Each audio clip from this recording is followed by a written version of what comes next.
Saya Rahayati, saya Siti Nurhati Lubus, dan saya Agung Gumelar. Di sini kami akan menjelaskan hasil dari studi kasus kami yang dilakukan di Pasarau pada tanggal 28 November tahun 2023 persoalan kenaikan harga cabai di pasar. Dan berikut ini adalah penjelasannya. Oke, baik, di sini ada poin yang pertama yaitu teori permintaan, penawaran, dan keseimbangan pasar. Teori permintaan.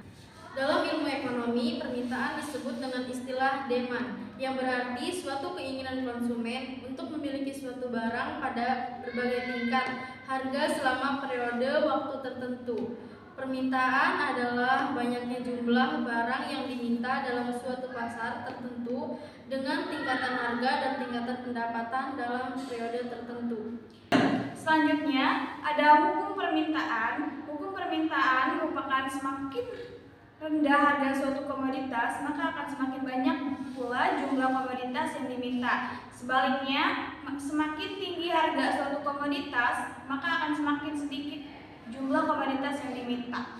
Permintaan seseorang terhadap suatu barang atau jasa dapat dipengaruhi beberapa faktor. Yang pertama ada harga barang itu sendiri, yang kedua harga barang-barang lain, yang ketiga pendapatan rata-rata masyarakat, yang keempat selera masyarakat, yang kelima jumlah penduduk, yang keenam ramalan keadaan di masa mendatang.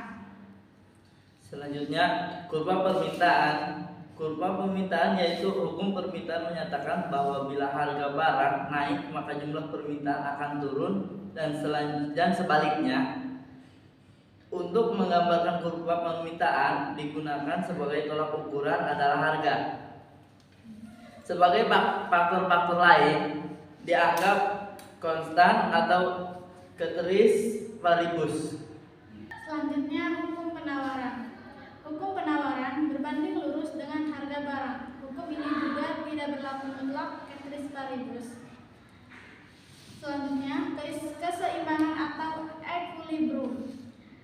Keadaan di suatu pasar di mana jumlah yang ditawarkan penjual pada suatu harga tertentu adalah sama dengan jumlah yang diminta para pembeli pada harga tersebut.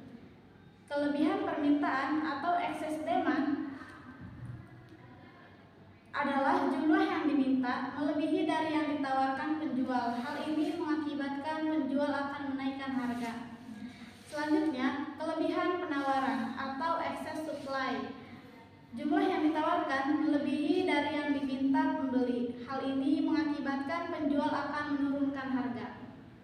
Selanjutnya, studi kasus. Harga cabai rawit merah di Pasarau mulai berangsur turun. Saat ini harga komoditas tersebut berada di kisaran 20.000 sampai dengan 25.000 per kilogram.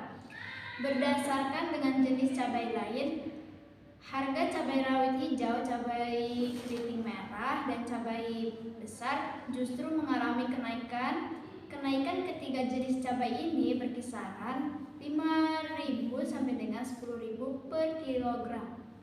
Oke, dari studi kasus dari permintaan penawaran barang dapat disimpulkan ya teman-teman. Kesimpulannya yaitu keseimbangan pasar terjadi ketika jumlah barang atau jasa yang ditawarkan sama dengan jumlah yang diminta.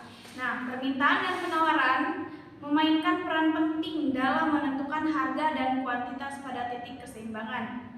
Kesimpulannya, keseimbangan pasar merupakan harga dan jumlah yang memuaskan kedua pihak pembeli dan penjual. Terima kasih. Terima kasih. Assalamualaikum. Ayo ngomongnya. Itu saja yang dapat kami jelaskan Mengenai penawaran. Itu saja yang dapat kami jelaskan mengenai penawaran permintaan. Baik, itu saja yang kami sampaikan mengenai permintaan penawaran barang. Kurang lebihnya mohon maaf. Wassalamualaikum warahmatullahi wabarakatuh.